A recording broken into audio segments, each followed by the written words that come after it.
வேணா அவ கால்ல விழுந்தாவது கூட்டு வந்துருவா. உனக்கு சந்தோஷம்னா சொல்லுப்பா, எனக்கு நீ தான் முக்கியம். நான் கால்ல விழுந்துடுறேன். என் கௌரவம் போனா போகட்டும். சரவணா, உன் முன்னாடி எனக்கு அதெல்லாம் ஒரு விஷயமே இல்ல. அவ கால்ல விழுந்தே கூட்டு வந்துருவா. இப்பவே போவா. அம்மா அம்மா, நீங்க ஏமா அவ கால்ல விழணும்?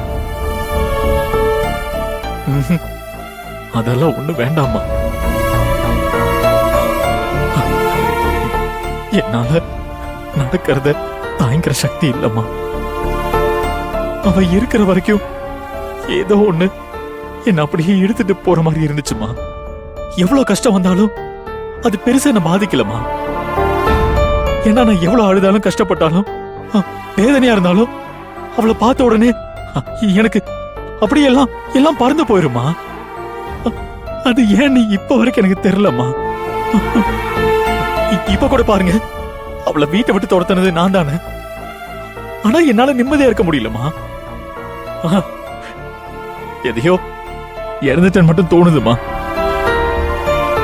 பாருங்க, அவ வேணா நீ புத்திக்கு தோணுதுமா,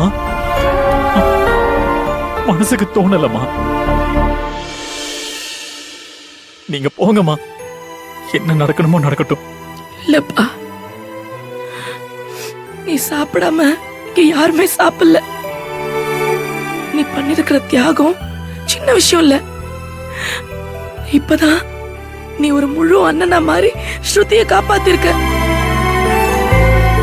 உனக்கு இழப்புன்னு தெரிஞ்சும் எங்களுக்கு உசுர கொடுத்திருக்கப்பா.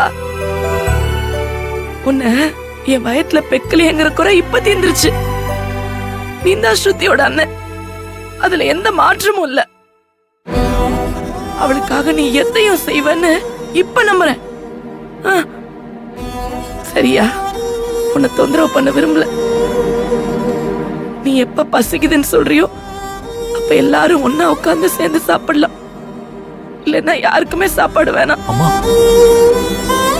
நீ மனசு தளர விட்டுறாதப்பா. அம்மா வரேன்.